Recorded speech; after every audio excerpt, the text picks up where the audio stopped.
It has been just over a year now since I went to Hong Kong, as James was just describing, and met with one of the most significant sources in journalism in American history, Edward Snowden.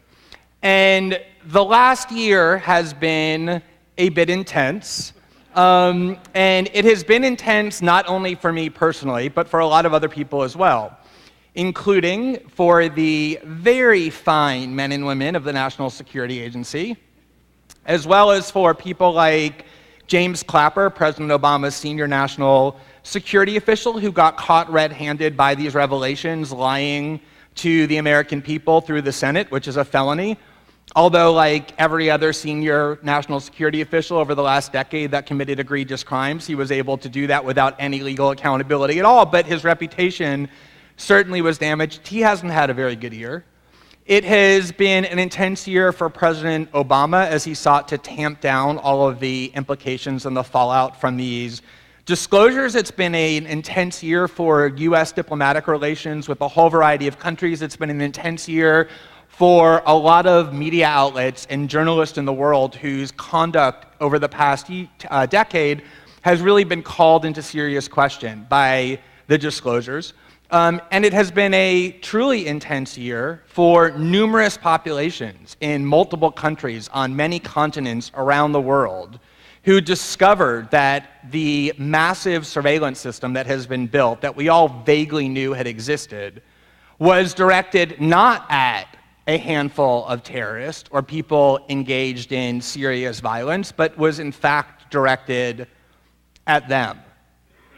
And I think one of the remarkable aspects of the last year has been how sustained the intensity is surrounding these issues. It's really not all that obvious that a year after the revelations began, I could go all over the world, which is what I've been doing in the last month in South America, in Europe, on the East Coast of the US last month, and now on the West Coast of the US, and have rooms like this fill up with people interested in talking about these issues. It's really kind of an extraordinary event. And I think one of the reasons that has happened, maybe the main one, is one of the most underappreciated aspects of the last year, which is that the debate that has been triggered by the reporting that we were able to do is not just a debate about surveillance. In fact, I would say it's not even primarily a debate about surveillance. There are a wide array of equally profound issues, if not more profound issues, that have been seriously examined by many countries around the world. This has been a global debate, not a domestic one. It has involved an examination of the role of individual privacy in the digital age, probably the first time that as a planet, as we put more and more of our communications on the line electronically, we are considering what the value of individual privacy is. It has entailed a debate about the dangers of vesting power in government entities and allowing them to exercise that power in the dark. It has triggered a debate about the role that the United States plays in the world and the vast difference between the branding and marketing campaign that defined who President Obama was and his reality. It has triggered a truly, I think, profound debate about the role of journalism and the proper role of journalists vis-a-vis the state. So there have been all of these profound issues that have been debated over the last year, not just surveillance. And I think that's one of the reasons why the intensity has remained so high in this issue.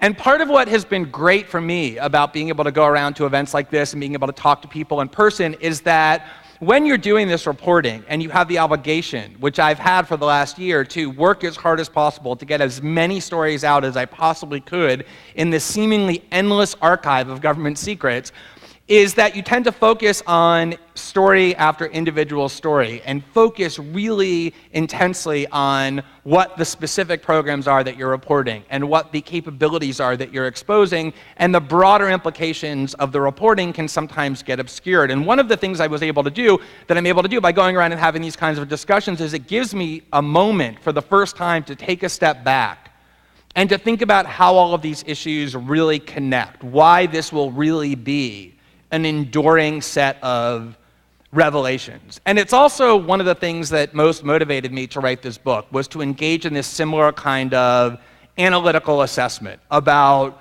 why these issues have resonated so much and what the ultimate implications are going to be. And there were other reasons that I wanted to write this book, and I think one of the things that is important to understand about writing a book is that writing a book is a really miserable process. I mean, I think every single person who has ever written a book will agree with that. And I think one of the things I've learned, this is my 5th book, is that there's really no point in writing a book unless you have extreme amounts of passion behind the book and really clear reasons why you want to write it, as opposed to just writing it for the sake of writing it. And so I think one of the best ways to think about what I was trying to convey in writing the book and about going around and talking about these issues is to talk about the reasons why I wanted to write the book. And one reason was to connect all these dots, but there were other reasons as well. One primary reason is that there has been so much said over the last year about all of these events, about what Edward Snowden did, about the reporting that we did, about the documents that he gave us, about what those documents reveal. So much said in the American media in particular. So much of which is just wrong. It's just completely false. And, it's funny, if you are somebody who loves to bash the American media and talk about how awful they are, and I am somebody who completely loves to do that. It's one of my favorite things to do. I've been doing it for many years now. It doesn't come as a surprise to learn that so much of what is conveyed and represented in the American media in this really authoritative, objective tone that they like to use is actually completely false. That probably doesn't come as a surprise to anybody, certainly not people who were of adult age in the run-up to the Iraq War. I mean, that lesson is a lesson that has been well learned by most of us. But when you're in the middle of one of these stories that's being talked about by the media to such an extent, and you actually have firsthand knowledge of what's happening, your appreciation for the US media's ability and willingness to spout absolute falsehoods escalates dramatically. I mean, I am somebody who's been incredibly cynical of the media, and yet I was shocked by the things I saw over the past year, just in terms of pure falsity getting passed off as truth. And so one of the things I wanted to do in writing this book and then taking the opportunity to go around and talking about the book is to be able to really kind of just set the record straight and to set forth the evidence that I actually have seen and that I know myself firsthand, to create a historical account about what actually happened. And the myths that got disseminated are sometimes so extreme, and yet they endure to this day in a way that's kind of remarkable. One of the most remarkable myths to me that has gotten repeated over and over by defenders of the US government and defenders of the NSA is the idea that Edward Snowden has always been, or at least continues now to be, a Russian spy.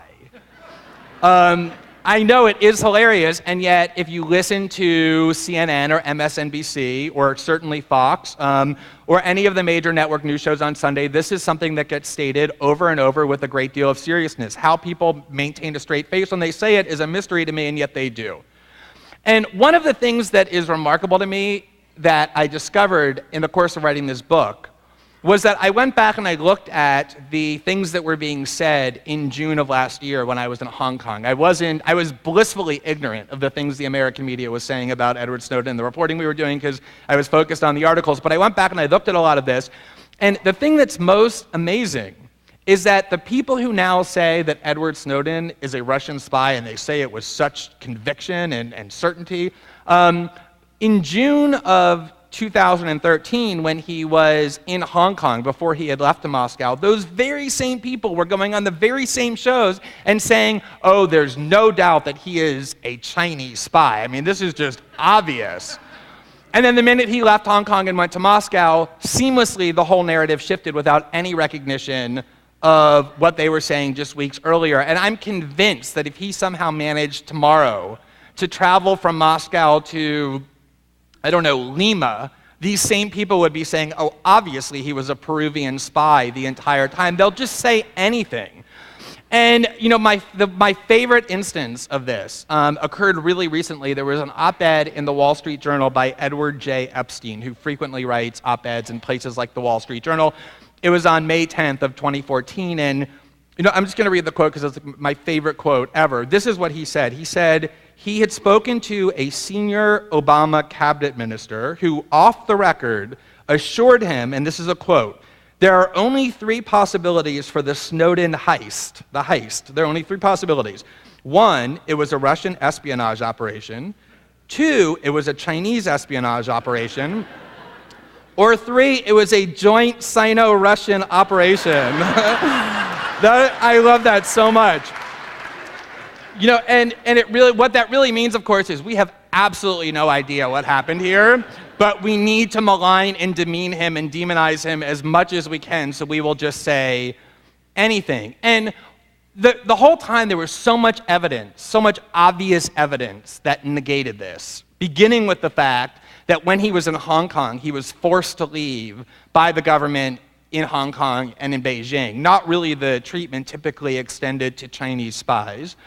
And when he arrived in Moscow, he was forced to wait for 5 weeks in the international transit zone of the Moscow airport as the Putin government negotiated with the US government about what the Russians could get in exchange for handing him over, not exactly the treatment that the Russian government typically extends to valuable Russian spies. But more importantly than that was the fact that he actually never chose to be in Russia in the first place. It was a pure accident that he ended up there. He was trying to transit through on his way to Havana, which had promised him safe passage, and then go to Ecuador, where he intended to seek asylum. And the reason he ended up in Moscow was because on the flight to Moscow, the US government unilaterally, without any due process, revoked his passport, just declared his passport invalid. Did you know the government can do that? Just one day decide that they're going to declare your passport invalid? That's what they did, and then they bullied the Cubans into rescinding their offer of safe passage. The reason he was in Moscow was because he got trapped there by the US government, which then turned around and used their apologists in the media to use the fact that he was forced to be in Moscow as proof that he was a Russian spy. On top of which, if Edward Snowden were a Russian spy or a spy of any kind, think about all the things that he could have done with the material that he had. He could have sold it for tens of millions of dollars to multiple intelligence agencies around the world and be extraordinarily rich for the rest of his life. Or he could have passed it secretly to American adversaries if he had malignant intent. He did none of that. He came to journalists and asked journalists with well-regarded media institutions to carefully vet the material to inform his fellow citizens about the kind of debate that he thought we ought to be having, the very antithesis of what a spy does, let alone a spy for oppressive regimes. And I ultimately realized, because you can look at media behavior and be shocked that they allowed this accusation to be aired over and over again, not just because there was so much evidence negating it, but because there was no evidence ever supporting it. There has never been a shred of evidence that he has cooperated in any way with any other government. There has been a historical attack on whistleblowers. If you go back and look at what the Nixon administration was saying about Daniel Ellsberg in 1971 and 1972, John Ehrlichman was going before the US Congress and saying, "We think Daniel Ellsberg is a Russian spy."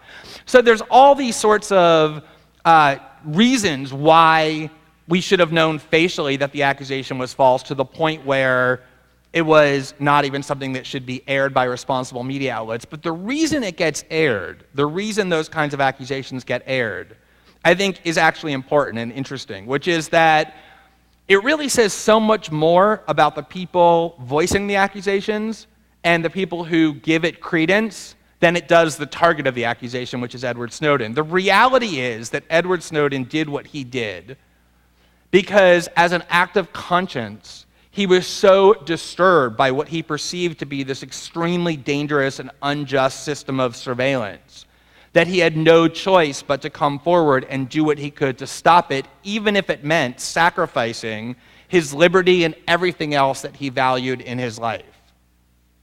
But in order to believe that that was really the reason, you have to believe that people are capable of acting out of conscience and out of conviction and in defense of political values. And the people who insist that he's a Russian spy and the media elites who propagate these myths don't believe that about him, because they don't believe that about themselves, because they know that they never act out of conscience, that they don't have any political convictions, that they never take steps to sacrifice their own interest in defense of political ideals, and therefore they don't believe that anybody else can do that either. And so they search for other hidden motives that prove that the person is actually doing this for all sorts of corrupted ends. It's a reflection of their own emptiness and corruption, not of the people who they're condemning.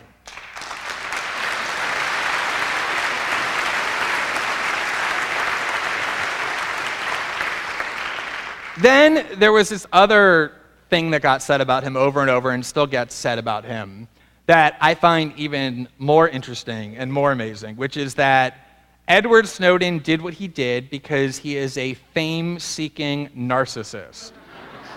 And, you know, the thing that really amazed me about this was when I went back and looked at the discourse in the United States during those weeks after we began our reporting. I wasn't aware of this at the time, but the thing that amazed me was this phrase, fame-seeking narcissist, got repeated over and over by so many different American pundits. People like Bob Schaefer, the host of Face the Nation, and David Brooks, the New York Times columnist, and Richard Cohen, the Washington Post columnist, and Jeffrey Toobin, the legal analyst for CNN, all somehow came up with this phrase instantaneously, literally within 48 hours of our unveiling Edward Snowden. We unveiled him on June 10th. That was when we posted the video and wrote about who our source was. Within 48 hours, I mean this literally, you can go Google it, as I did for my book, all of these American pundits had simultaneously decided that they were capable of psychologically assessing this person about whom they knew absolutely nothing and had never met in their entire life. And not only did they all decide that they were going to psychologically assess him, diagnose him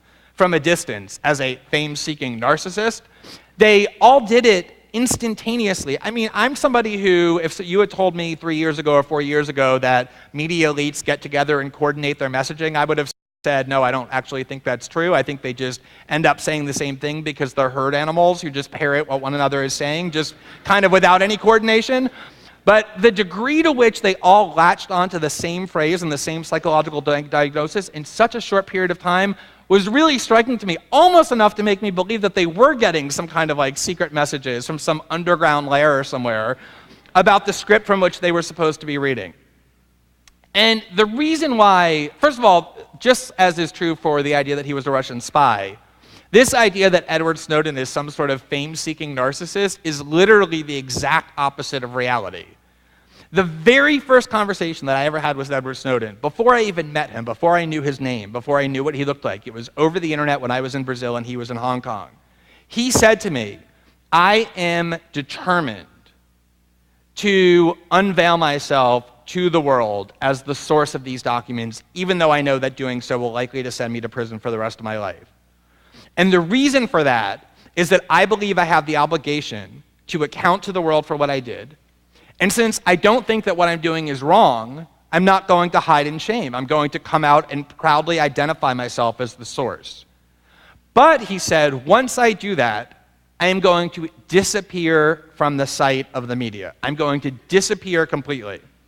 And the reason he said he was going to do that was because he knew that the goal of the media, the instinct, would be to try and personalize the focus onto him instead of where he wanted the focus to remain, which was on the substance of what these revelations showed. And so he said, I don't want any attention for myself. I want to disappear from the media site. And literally for the next 6 months after we unveiled him, I had every single big TV star, all of those TV actors who play the role of journalist on television, they were all calling me, pleading with me to arrange for an interview with Snowden. And he rejected every single one of those. He literally could have been the most famous person in the world on prime time every single night, and yet he categorically refused to do any interviews. The one he just did with NBC in Moscow was the first ever interview he did after that interview that we did back in Hong Kong a year later. And the reason was because he wanted no attention on himself. Really kind of weird behavior for a fame-seeking narcissist, I think. But the complete lack of evidence and for this claim and all the evidence that negates it is probably the least interesting part about this labeling of him in this way. And I thought about this a lot. This is probably one of the things that I thought about the most as I wrote the book and also as I've gone around and talking about it, which is, in every single instance, literally, when a whistleblower emerges, or not even just a whistleblower, any actual dissident, they get attacked almost invariably as being mentally ill. as suffering some kind of psychological affliction, as having attributes, personality attributes, that make you want to run as far away from them as you possibly can. When I was a child, one of my childhood heroes was Daniel Ellsberg, and I have had the honor of becoming friends with him. He's a colleague of mine. We sit on the board together of the Freedom of the Press Foundation, which we jointly created with several other people, and I asked him, one of the things that always confounded me about the Daniel Ellsberg case was that the Nixon administration, in response to the revelations of the Pentagon paper, decided to break into the office of his psychoanalyst to try and discover his psychosexual secrets. And this never made any sense to me. It just seemed like the ultimate non sequitur, doesn't it? Like, the headlines are, the Pentagon papers reveal that the US government has been systematically lying to the American people for a decade about the Vietnam War, and the Nixon administration's response was going to be, Daniel Ellsberg is a swinger, or like had some weird attraction to his sister when he was 7. That he's trying to resolve in therapy. And it never made any sense to me how they thought that would be an effective tactic. And I actually asked him about this several years ago, and he told me, and I realize now that he was absolutely correct, he said, you're being way too rational about this. He said, if you can take somebody and publicly demean them and humiliate them and create an image of them that is extremely unattractive on a personal level, to essentially depict them as somebody who is sick, mentally sick, you not only distract attention from the message that they're communicating, but you make them so radioactive that everybody wants to have nothing to do with them. Just even thinking about what it is they're showing you seems shameful or wrong. You want to distance yourself not only from them as people, but from everything that they represent. And so if you could make people so uncomfortable with Daniel Ellsberg, to make people think that he was mentally unstable or psychosexually disturbed, you would make people not want to talk about the Pentagon papers anymore because it was associated with something grotesque, somebody mentally imbalanced and sick. And if you look at how whistleblowers have been treated, or people who bring uncomfortable revelations are treated, or people who meaningfully dissent, I don't mean people who stand up and say, I'm a Democrat and I don't like the Republicans, or I'm a Republican and I don't like the Democrats. That's the kind of dissent that we're allowed to do. I'm talking about real dissent, when you decide that you're going to go so far as to break laws in protest of and in defiance of fundamental injustices, that kind of dissent. Anybody who does that is maligned as being mentally unstable. If you look, for example, one of the most fascinating examples to me is there was this instance in 2011 when WikiLeaks leaked first multiple documents about the war in Afghanistan and then many more about the war in Iraq. And the documents about the war in Iraq were much more significant than the ones in Afghanistan because they documented extreme war crimes that the US government and its partners in the Iraqi military were committing deliberately, and that there were huge numbers of civilian deaths that people didn't know about, atrocities, just atrocities of the worst kind that these documents revealed. And the New York Times, which partnered with WikiLeaks to report on these materials, the day that those documents were released, had a nice front page headline that said, documents reveal US atrocities in Iraq. And then right next to it, almost as prominent, if not as prominent, was an article about Julian Assange. And it was written by the pro-war correspondent for the New York Times, John Burns, and the article dissected all of Julian Assange's personality traits and depicted him as this bizarre, paranoid freak who didn't wash his clothes and slept on his friends' couches and looked around the corner thinking weirdly that somebody might be after him, even though he was in the middle of the biggest national security leak in American history, so maybe that was a pretty rational fear. But the idea was to make him be viewed as so personally unappealing that you actually wanted to turn away from the very serious revelations of what those documents showed. I mean, it literally got equal billing. And the same thing happened with Chelsea Manning and her revelations, where if you read what she actually was saying, it's the model of rationality. She was saying that she joined the army because she believed in the cause of the war in Iraq and slowly and gradually discovered the extreme levels of corruption and abuse that was taking place as part of this war, and decided that she not only didn't want to be part of it anymore, but wanted the world to know about all of the secret, hidden atrocities that were taking place, and therefore leak these documents in order to trigger reform. Whatever else you think about what it is that she did, that is the model of rational thinking. And yet, instantly, the US media decided that the reason she did what she did was because of her struggles with her gender disorder, as they called it, or because of childhood conflicts with her father. This is the tactic over and over that gets invoked. And it isn't just about trying to distract attention away from the revelations or make you so uncomfortable with the disclosures that these whistleblowers and dissidents bring. That is an important part of it, but there's something more pernicious going on, more subtle but more pernicious. And that is this: if somebody steps out that extremely and breaks laws in order to dissent, the premise of these attacks, that Julian Assange is some paranoid freak, that Chelsea Manning only did it because she is struggling with her gender disorders, that Daniel Ellsberg is a swinger and in love with his sister, that Edward Snowden is a fame-seeking narcissist. The implicit premise there is that if you dissent in that way, then it automatically means that there's some kind of disturbed psychological undercurrent that has caused you to do that, that it can only be explained by a psychological affliction.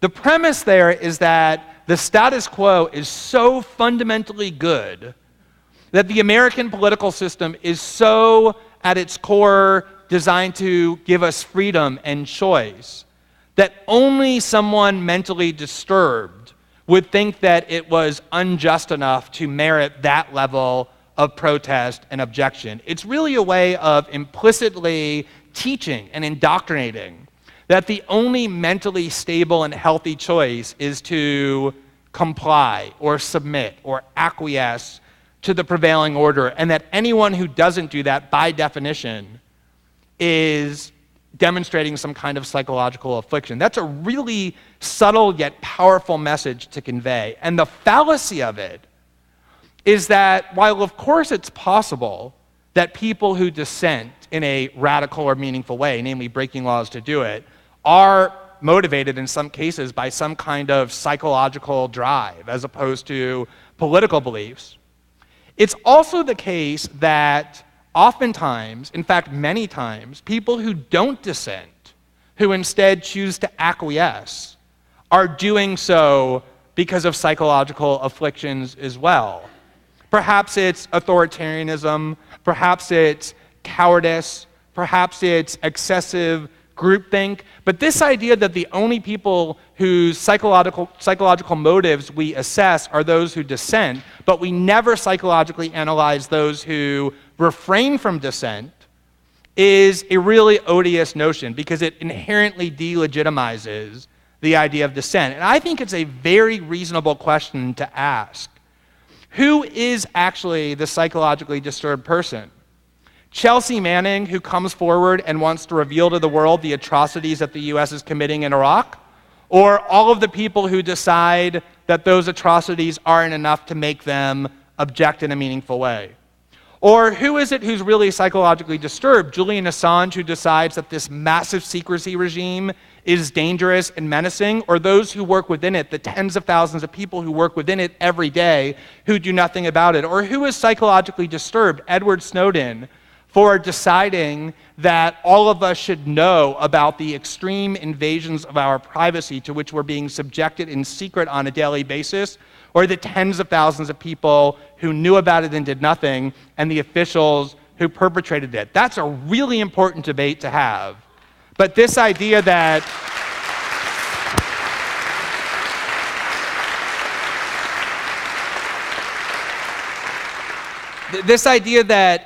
you are mentally ill if you dissent, that is the debate that tactic is designed to suppress. So I just want to talk about one last myth that has been really remarkable to me, and that I wrote the book in large part to debunk. And that is the idea that the only reason the surveillance state has been constructed is because our government officials have this really deep and abiding desire to keep us safe. And this is really just about finding and monitoring the communications of people who are engaged in terrorism or other kinds of violent plots. Now, it is genuinely shocking to me that anybody can stand up in public and say that after the last year without having their reputation instantly obliterated. I mean, so much of the spying that we've revealed over the last year so plainly has nothing to do with any of that. Whether it's spying on democratic allies like the president of Brazil, Dilma Rousseff, or the chancellor of Germany, Angela Merkel, or spying on oil companies throughout Latin America, or economic summits, or all sorts of populations around the world en masse who plainly have nothing to do with terrorism. There's so much of that that has been revealed that just has no connection to that claim at all. But even more compelling are the NSA's own documents, a lot of which I published in the book and we posted online as well simultaneously with the book, that really lays bare exactly what their institutional mandate and objective is in really clear language. These are the things they said when they thought nobody was listening and that you would never see. And the motto of the NSA, the motto, their institutional phrase that governs what they are about is collect it all. Not collect the communications of terrorists or collect some of it or collect a lot of it. It's collect it all. And there are documents that I published in the book that even add to that. There's one document that says, and I mean, I think the NSA is actually owed a lot of thanks. I certainly have my gratitude for producing documents that are this clear and easy to understand. It says at the top, our new collection posture. And then there's a little circle, and it has 6 phrases that define what their collection posture is. And at the top it says, collect it all. And then it says, exploit it all, process it all, sniff it all, partner it all, and know it all. They are collecting every single day billions of emails and telephone calls. They have entire populations under surveillance on a daily basis, including our own. It is the largest system of suspicionless surveillance ever created in human history. The idea that they can still stand up in public and say, this is about terrorism, and have the US media and all sorts of other people take that seriously is one of the most powerful indictments of just how rotted our political discourse really is.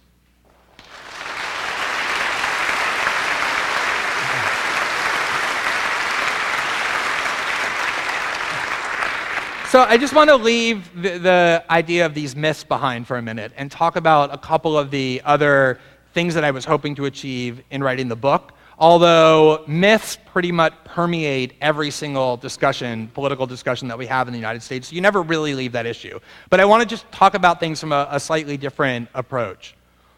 One of the most important parts of the debate we've had over the last year is about the notion of privacy and what privacy means to the individual and to individual freedom.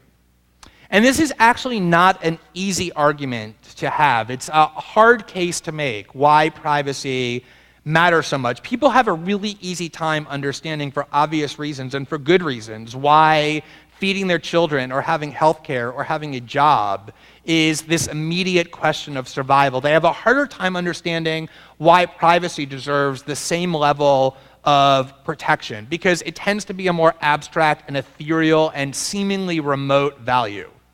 And so it's really not uncommon, I hear it all the time, for people, even good faith, people in good faith, reasonable people, to say, you know, I just am not one of those people who's doing bad things, and therefore I don't really have anything to hide.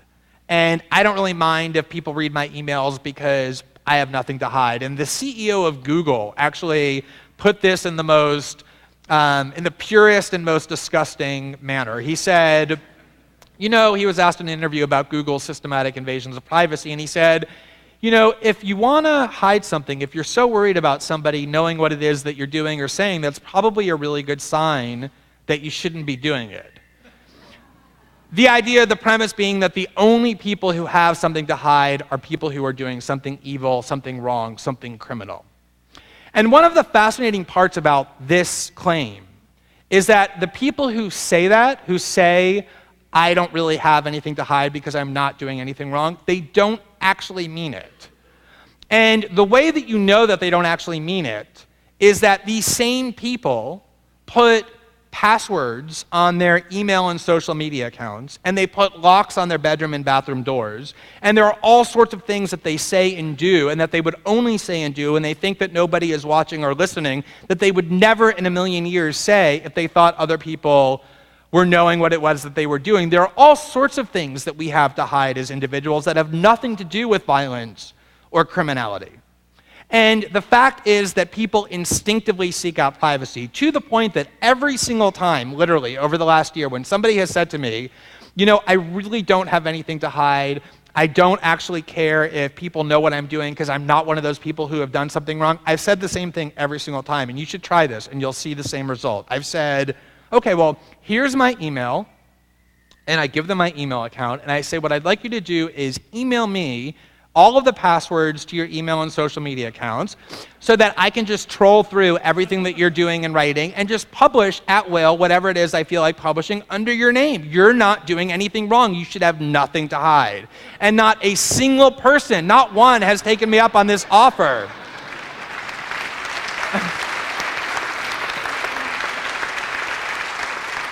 And there was this remarkable op-ed early on after we had published the article revealing that the NSA was collecting what they call the metadata for every single American, meaning metadata seems really technical when you call it that. What it actually is are the list of every single person with whom we're communicating. Who's calling us? Who are we calling? How long are we speaking for? Where are we when we speak? Who is emailing us and who are we emailing? And Dianne Feinstein, the chairwoman of the Senate Intelligence Committee, who is the NSA's best friend in Congress by far, wrote an op-ed in USA Today saying, I don't even understand why people are so upset by this. In fact, I don't even understand why they're calling this spying. I mean, it's not really spying on somebody if you're not reading the content of their email, if you're not listening to the content of your phone. All you're doing is collecting the list of all the people with whom they're communicating.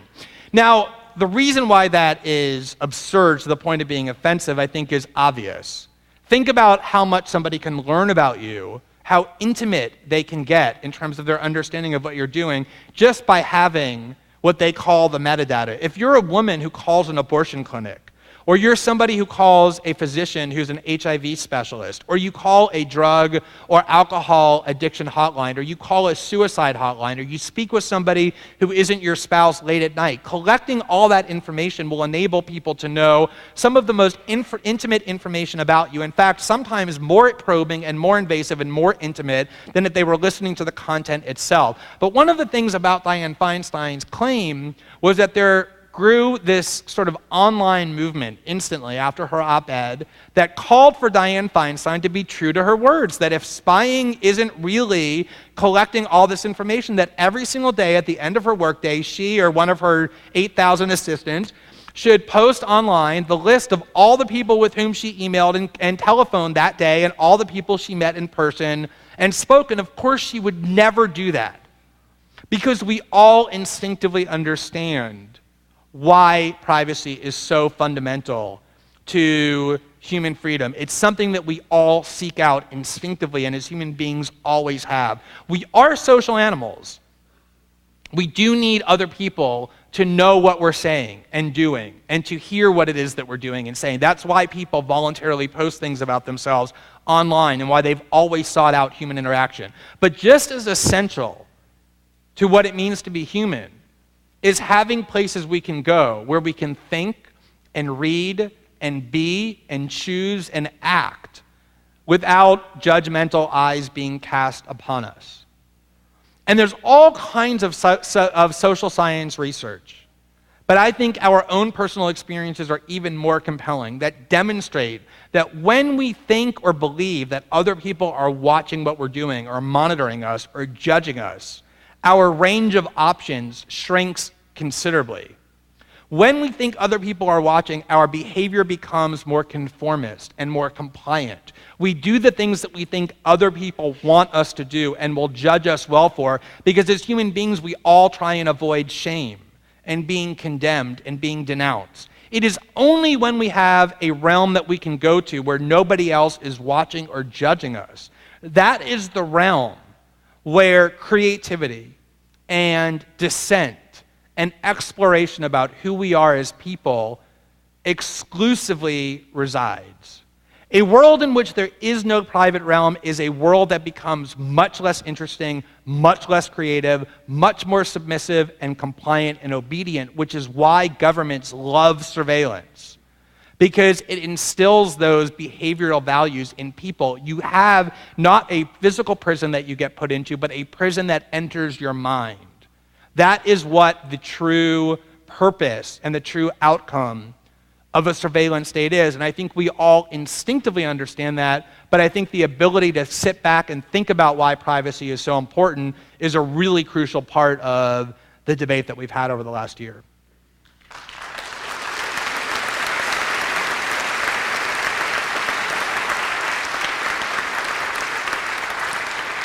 So I want to spend a little bit of time talking about the motive for this system, because that is typically a question that I get asked a lot all the time. I think people by now are convinced that the NSA and that its partner governments and other agencies in the U.S. national security state are truly devoted to the elimination of privacy in the digital age. And that is not hyperbole. I mean by that they want to take and store, and when they want, analyze and monitor every single communication event that takes place by and between human beings on the planet electronically, on the internet and by the telephone. And you don't need to take my word for that. Their own documents, as I said earlier, demonstrate that that's their goal. But that then leads to the question of why would the US government want to create a system that does that? What is the core motive that has driven this system to be created? And motives can sometimes be really difficult to ascertain. So I think we have a hard time understanding our own motives, let alone other people's.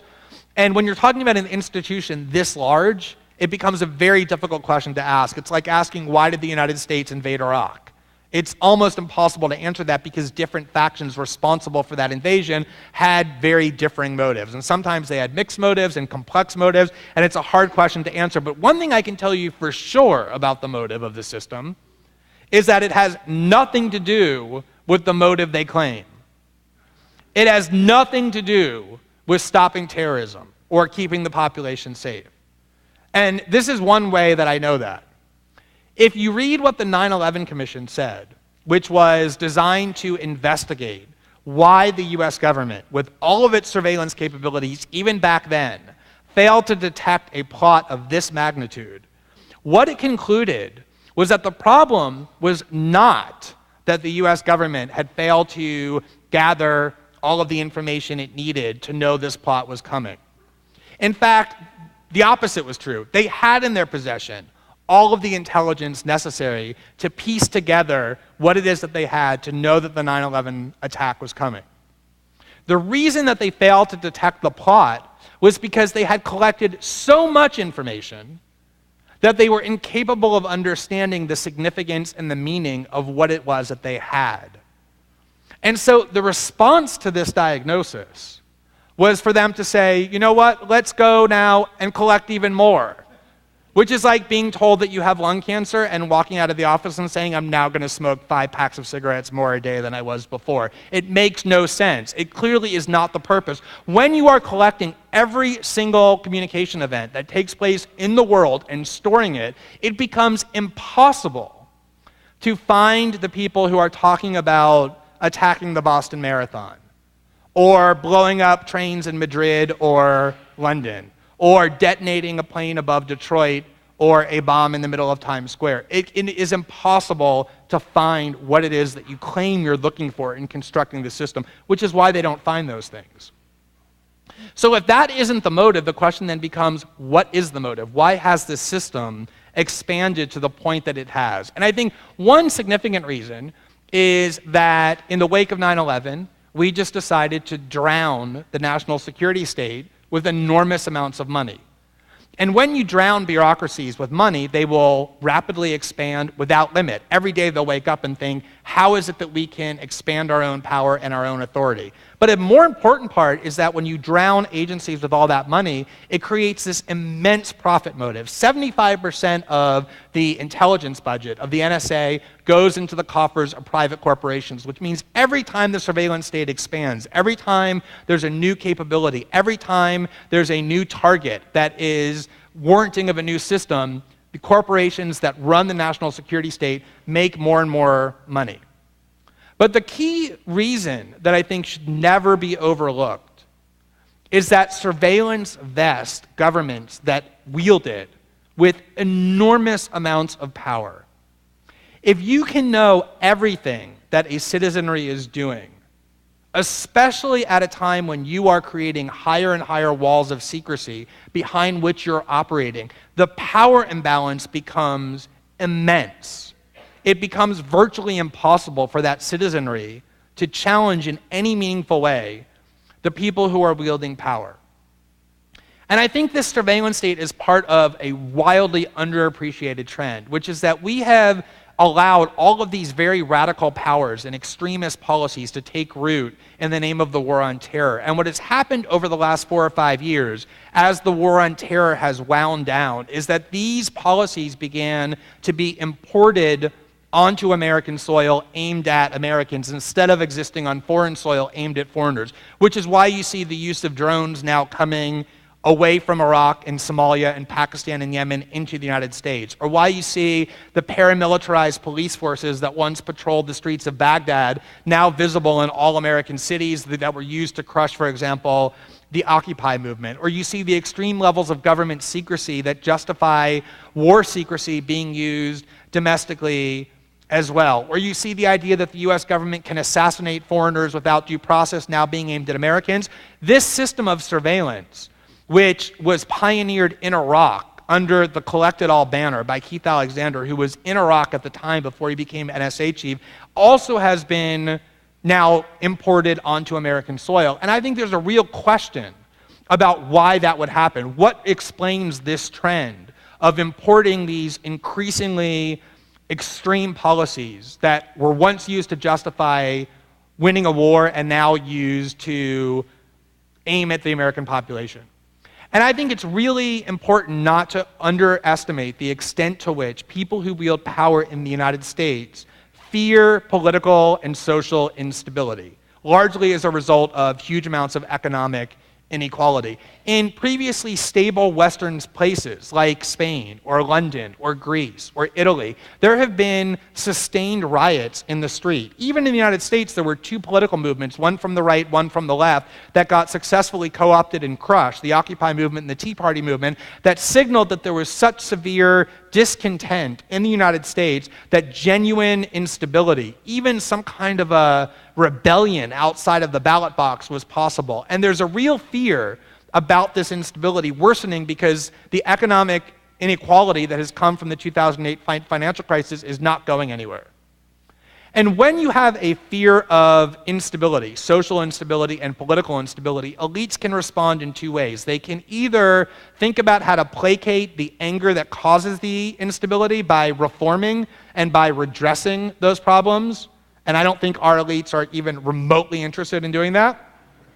Or the second way is you can say, how is it that we can empower ourselves and shield ourselves so that we can prevent that anger and instability from truly undermining our power? And one way to do that is by consolidating the instruments and weapons used for population control. All of these weapons that were once used against foreign populations now being imported onto American soil, with this surveillance state being one of the most potent means of control. And I think it's easy to think about that as some kind of conspiratorial thinking, but the reality is that the states have always craved potent surveillance because of the way that it does breed compliance and submission in populations that know that they're being watched.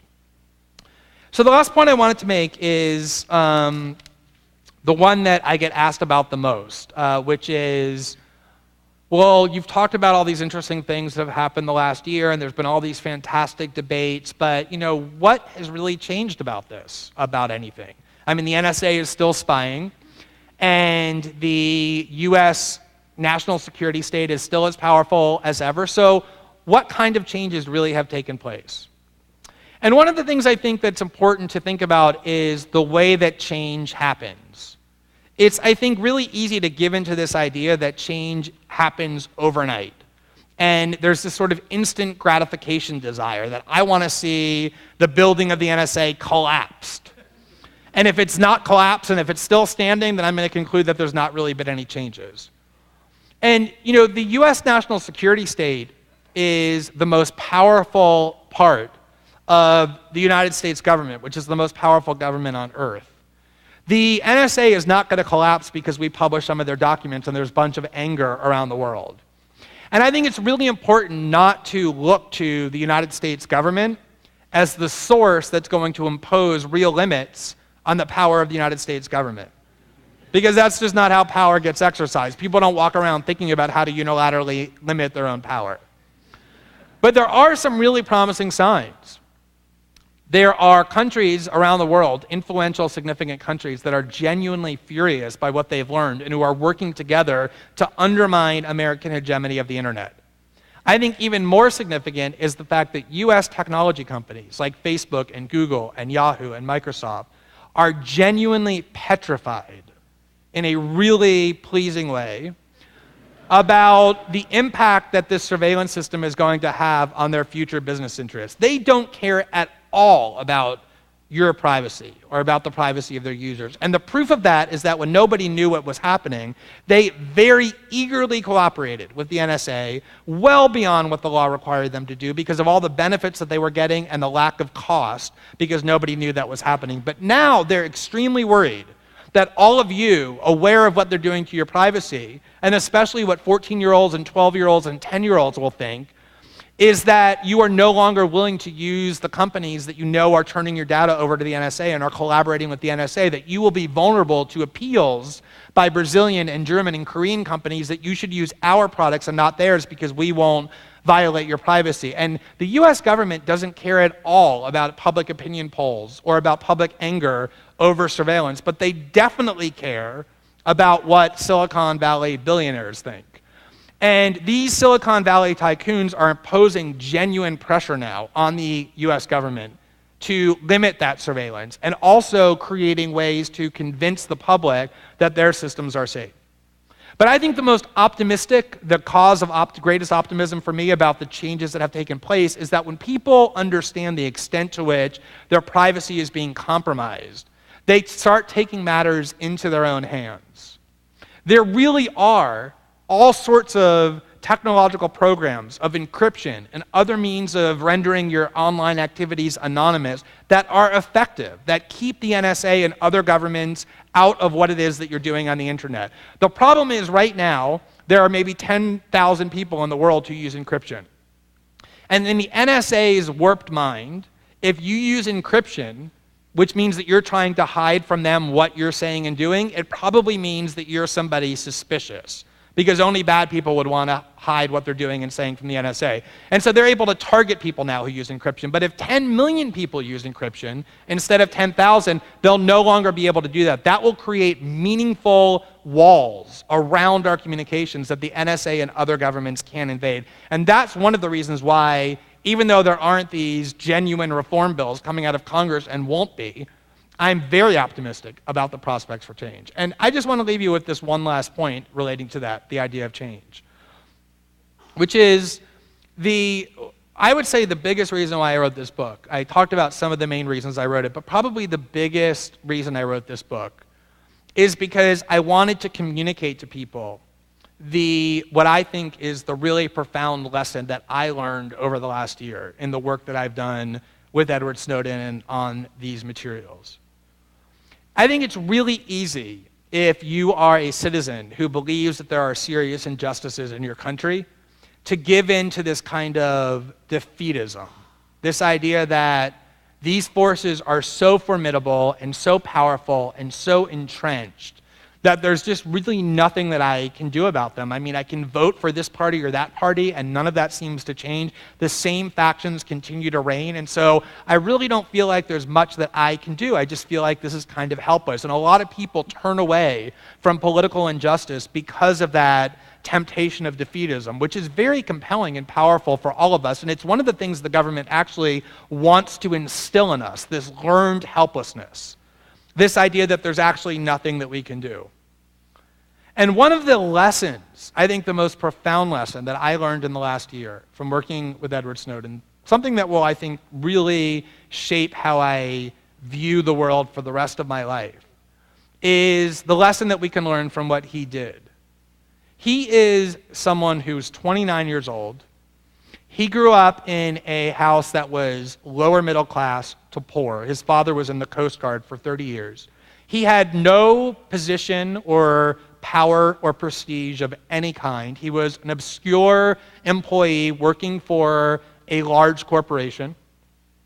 And through nothing more than an act of conscience, an act of fearlessness, a choice in defense of political convictions, acting more or less on his own, he really did change the world. He changed how hundreds of millions of people around the planet think about that wide array of topics I began by enumerating.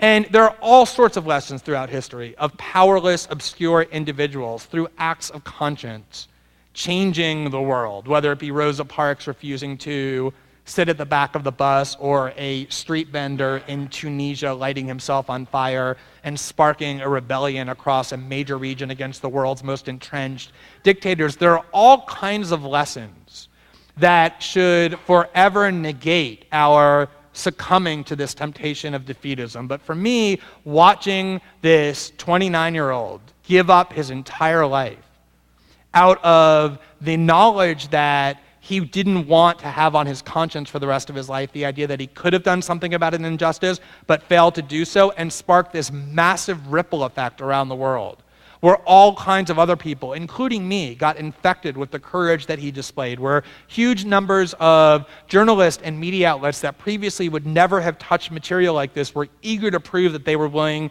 to publish aggressively, to all news sources that are now coming forward to copy the template that he created, to the consciousness changes that he has engendered, I think really does underscore that all of us as individuals really always do have the power within us. If we summon the right will and be unleashed the right amount of passion, that we all have that ability to find within ourselves how we can change the world. There's probably different ways that we can contribute. There's different skills and resources that we have, but the one thing that this should always teach us is that defeatism is always deceitful, it's always unwarranted, and it's always baseless.